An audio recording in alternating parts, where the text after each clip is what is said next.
কোরবানির ঈদের পর ঝাল পিঠা খাবো না, এটা তো হতেই পারে না। আমার পরিবারের সবার অনেক পছন্দের একটা রেসিপি আপনাদের সাথে আজকে শেয়ার করতে যাচ্ছি। আশা করছি আপনাদের কাছে অনেক বেশি ভালো লাগবে। তো ঠিক আছে, থাকেন আমার সাথে। প্রিয় ভাই বোন বন্ধুরা সবাইকে আসসালামু আলাইকুম। সবাই কেমন আছেন? আশা করছি অনেক অনেক ভালো আছেন। আপনাদের দোয়া আর ভালোবাসায় শুকর আলহামদুলিল্লাহ আমি ভালো আছি। যেহেতু কোরবানির ঈদ গেছে, কম বেশি সবার ঘরেই গরুর মাংস আছে। গরুর মাংস দিয়ে আমরা ঝাল পিঠা কীভাবে বানিয়ে খাই সেটা একটু শেয়ার করতে চাই। যেহেতু আমি আরও 2-1 দিন বানিয়ে খেয়েছি, এত বেশি মজা লেগেছে কি আর বলবো। তো এই যে দেখেন, আমি খুব ছোট ছোট করে এখানে আধা কেজি মাংস, তেল ছাড়া আধা কেজি মাংস এরকম ছোট ছোট করে পিস করে নিয়েছি। তারপর ধুয়ে পানি ঝরা দিয়ে তারপর নিয়েছি এখানে এই যে আদা রসুন বাটা, ধনিয়ার গুঁড়া, এখানে মরিচের গুঁড়া, তারপর জিরার গুঁড়া, গরম মশলার গুঁড়া, লবণ, সব কিছু আমি আমার টেস্ট অনুযায়ী দিয়েছি। অল্প একটু পেঁয়াজ দিয়েছি, কিন্তু এটার বিশেষত হচ্ছে এটা মাংসটা যে আমি রান্না করব এখানে কোনো তেল ব্যবহার করব না। এখন মাখাজোখা করে এটা একদম অল্প আছে প্রায় ঘন্টাখানিক বসায় রাখবো। মাংসটা যখন একদম নরম হয়ে যাবে তারপর এই মাংস দিয়ে কিভাবে আমি মানে ঝাল পিঠা, তারপর আপনি এটা কুলি পিঠার মতো করে বানিয়ে মাংসটা ভেতরে দিয়ে বানাতে পারেন, যার যেভাবে ইচ্ছা শেপ দিয়ে বানাতে পারেন, সেটাই হচ্ছে মাংস পিঠা। তো ঠিক আছে, আমি এটা মাখাচোখা করে নিই, থাকেন আমার সাথে। প্রিয় ভাই বোন বন্ধুরা সবার কাছে বিনীত অনুরোধ থাকবে অবশ্যই একটা লাইক করবেন। লাইক সংখ্যা বেশি হলে খুব বেশি ভালো লাগে। ইদানিং দেখছি অনেকে লাইক দিয়ে আবার লাইকটা উঠায় নিয়ে যাচ্ছে। এখন কি ইউটিউবের মামু উঠায় নিচ্ছে না আমাদের প্রিয় ভাই বোনরাই লাইকটা উঠায় নিচ্ছে, সেটা তো জানি না। যাই হোক, এ বিষয়টা খুবই খারাপ লাগে।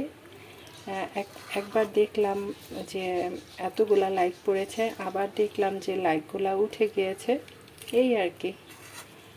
তো সবাই সবার পাশে থাকবো, সবাই সবাইকে সাধ্য অনুযায়ী চেষ্টা করব। ইদানিং তো ভিডিও একদম করতে ইচ্ছা হচ্ছে না, দিতেও ইচ্ছা হচ্ছে না, অনেক বেশি স্লো হয়ে গেছি, প্রায় ভিডিওতেই বলে থাকি। আর এটার মধ্যে কিন্তু আমি কোনো পানি ব্যবহার করব না। আর এখানে আমি একটু সয়া সস ব্যবহার করব, সেটা অবশ্য এখনও দেওয়া হয়নি, আমি বলে দিলাম। খুব অল্প করে একটু সয়া সস আর হচ্ছে ভিনেগার, তাতে করে ফ্লেভারটা ভালো আসবে আর টেস্টটাও খুব বেশি ভালো আসবে। এখন হাতে অনেক বেশি কাজ থাকবে, সেক্ষেত্রে কি করা লাগবে, এই যে দেখেন আমি কিন্তু মাংসটা বসাই দিয়েছি, নিচনে একটা তাওয়া ব্যবহার করেছি। আর এই যে এখানে ভিনেগার সয়া সস রাখা আছে, এগুলো আমি 2 মুখা করে দিয়েছি। আর রোদ তো চলে আসছে, কি আর দেখাবো। এই যে এটা মাখা চোখা করে বসাই দিয়েছি। এখানে আসলে আধা কেজির চেয়েও একটু বেশি মাংস আছে, 3 পোয়ার কাছাকাছি হবে। যখন মাখা চোখা করলাম তখন বুঝতে পারলাম। যাই হোক, এই যে এটা এখন তাওয়ার মধ্যে বসাই দিয়েছি। এখন পুড়ে যাওয়ার, লেগে যাওয়ার কোনো ভয় থাকবে না, যেহেতু আমার অনেক কাজ পড়ে আছে। এখন এটা নিচে থেকে হতে থাকবে, তারপর বিকেলবেলা এটা দিয়ে নাস্তা বানানো হবে। অনেক কাজকর্ম সেরে চলে আসলাম এটা দেখার জন্য। আর এত সুন্দর একটা ফ্লেভার ছেড়েছে, কি আর বলবো। এখানে কিন্তু একটুও পানি ব্যবহার করা হয় নাই, নিচে থেকে অনেকটা পানি উঠে গেছে। তো এটা ধীরে ধীরে রান্না হচ্ছে। মাংসটা যখন একদম খুলে খুলে যাবে তখন এটা দিয়ে মাংস পিঠা বানালে খুব বেশি বেশি মজা হবে খেতে। আজকের ঝাল পিঠাটা আমি চালের আটা দিয়ে বানাবো। আর আটাটা সিদ্ধ করার জন্য এখানে ফোটানো পানি দিয়েছি। আর এই তো চালের গুঁড়া দিয়ে দিলাম। যেহেতু আমি একা একা ভিডিও করি, সব কিছু একা একা হাতে করি, সব কিছু দেখানো সম্ভব না, ছোট্ট করে আপনাদের সাথে শেয়ার করছি। যারা এখনও লাইক করেন নাই তাদের সবার কাছে বিনীত অনুরোধ থাকবে অবশ্যই ঝটপট একটা লাইক করবেন। মাংসটা তো রান্না হয়ে গেছে, এখানে যথেষ্ট পরিমাণ কাঁচা মরিচ পেঁয়াজ নিয়ে নিয়েছি। আর এই পিঠাটা একটু ঝালঝাল হলে খেতে বেশি মজা লাগবে। চালের আটাটা খুব ভালো করে মেখে ঢাকনা দিয়ে ঢেকে রেখেছি, যেন এটা একটু মানে নরম থাকে। আর এই যে দেখেন মাংসর কি অবস্থা, ভেঙে গুঁড়া গুঁড়া হয়ে গেছে। আর গুঁড়া গুঁড়া হয়ে গেলে এটা খেতেই বেশি মজা লাগে। আর এই তো এগুলা সব একসাথে ঢেলে দিচ্ছি, খুব ভালো করে মিক্সড করে নিব। যারা কখনো খান নাই আমার মতো করে বানিয়ে খেতে পারেন, খেয়ে অবশ্যই আমাকে জানাবেন যদি কেউ বানিয়ে খান আর কি, যে খেতে কেমন হয়েছিল। খুব ভালো করে যখন মিক্সড করছিলাম এত সুন্দর ফ্লেভার আসছিল বলে বোঝাতে পারবো না। আর এই যে দেখেন দেখতে কি সুন্দর হয়েছে। ঠিক আছে আমি বানাই, থাকেন আমার সাথে। দেখাচ্ছি যেহেতু একটু ভালো করে তো দেখাতে হবে আসলে কিভাবে কি করলাম। আর রুটিটা একদম পাতলাও করা যাবে না, একদম মোটাও করা যাবে না, মিডিয়াম আর কি। এক একটা রুটি থেকে 4টা সমোচা হবে। সমোচা, ঝাল পিঠা বা মাংস পিঠা, যার যেটা বলতে ভালো লাগে সে সেটা বলবে। ব্যাস হয়ে গেল। এখন এটা কী করব, এখন এটা সমান করে 4 ভাগে কেটে নিব। রান্নাঘর মানেই হচ্ছে, তারপর এই যেটা হাতে নিয়ে নিলাম, এটা হাতে নিয়ে এই যে দেখো এই যে ভাঁজটা, আমি তো অনেক ডিজাইন জানি না, আমার কাছে যেটা সহজ মনে হয় আমি সেটাই একটু দেখাই। এই যে এরকম টিপে টিপে এটা সিল করে দিতে হবে। বাস এই তো। এখন এটা এই যে দেখেন এই যে ভেতরে ফাঁকা হয়ে গেল।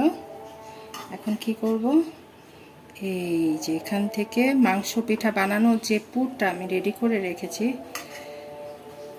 খুব বেশি দেওয়া যাবে না, এগুলোর ভেতরে তো খুব বেশি একটা জায়গা থাকে না, যতটুকুন সম্ভব একটু কাঁচামরিচ দিয়ে দিই বেছে বেছে, ভালো লাগবে। এই যে এখন আবার কি করব, এই পিঠাটার জন্য কোরবানির ঈদ আসলে আমার বেশি ভালো লাগে, কারণ ঘরে অনেক মাংস থাকে, যখন ইচ্ছা তখনই এটা বানিয়ে খাওয়া যায়। ব্যাস হয়ে গেল।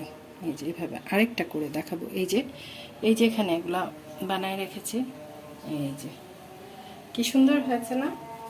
আর একটা দেখাই, এই যে দেখো এই যে, তো এই একটা পিস নিয়ে নিলাম।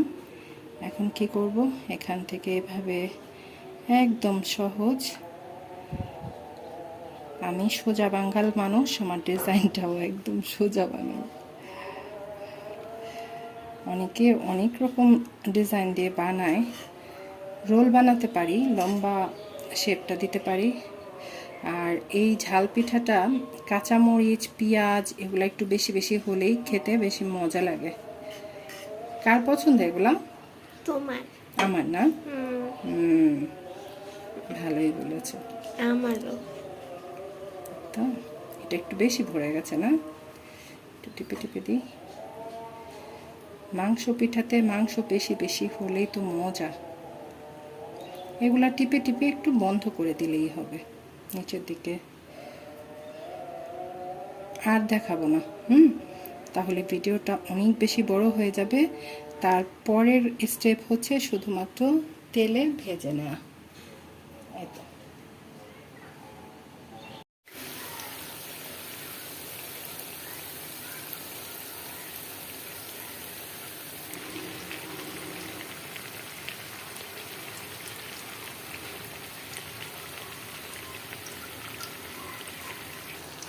যেহেতু চালের গুঁড়া দিয়ে পিঠাটা বানানো হচ্ছে মচমচে আর ক্রিস্পি হওয়ার জন্য, ময়দা দিয়ে বানালেও ক্রিস্পি হবে, কিন্তু চালের আটা দিয়ে বানালে খুব বেশি বেশি ক্রিস্পি হবে। আর এটা কিন্তু খুব বেশি লাল টুকটুকে কালার হবে না, এটা একটু হালকা ব্রাউন কালার হবে। তো এটা কিন্তু ভাজা হয়ে গেছে, তারপর ধীরে ধীরে সবগুলা ভেজে নিব। এই যে এখানে কয়েকটা ভাজাভুজি করে নিয়েছি, এই কয়েকটা হচ্ছে আমাদের পাশের ফ্ল্যাটের ভাবিদের দিব, এজন্য এটা তেল ঝরাতে দিয়েছি। আর এগুলো আমাদের জন্য ভাজাভুজি হচ্ছে, আরও রয়ে গেছে, আরও বানানো হয় নাই। গরমে অতিষ্ঠ অবস্থা হয়ে গেছে, মনে হচ্ছে মাথার উপর দিয়ে কল ছেড়ে দেওয়া হয়েছে, থুতনি দিয়ে টক টক করে ঘাম পড়ছে, এই হচ্ছে অবস্থা। আরে অরিশা, তুমি যে খাচ্ছ কেমন হয়েছে একটু বলে যাও। এত খাচ্ছ মানে বানানো মাত্র এটা শেষ হয়ে যায়। ওনারা বাবা মেয়ে বসে মজা করে খাচ্ছে। অনেক মজা। অনেক মজা। এত কচমচ করে খাচ্ছ, কাছে এসে রিভিউ দাও। এখানে আসো। অনেক মজা হয়েছে। অনেক মজা হয়েছে, তারপর বলে দাও যে সবাই এমন করে বানিয়ে খাবেন। সবাই খাবে তো। সবাই খাবে। এই পিঠাটা এত বেশি মজা, এত বেশি মজা, বানানো মাত্র ঘাপুস ঘুপুস করে খাওয়া হয়ে গেছে। ওই যে সবাই খাচ্ছে। আর যদি আপনাদের কাছে ভালো লেগে থাকে অবশ্যই আমার মতো করে ট্রাই করবেন। ছোট বাচ্চাদেরকে বানিয়ে দেবেন, যারা মাংস খেতে ভালোবাসে না তারাও ঘাপুস ঘুপুস করে খেয়ে নেবে। এটা আসলে ছোট বাচ্চা বা বয়স্ক বলে কথা নাই, সবারই অনেক পছন্দের একটা পিঠা। তো সবাই খুব বেশি বেশি ভালো থাকবেন, সুস্থ থাকবেন, আমার জন্য দোয়া করবেন। আল্লাহ হাফেজ।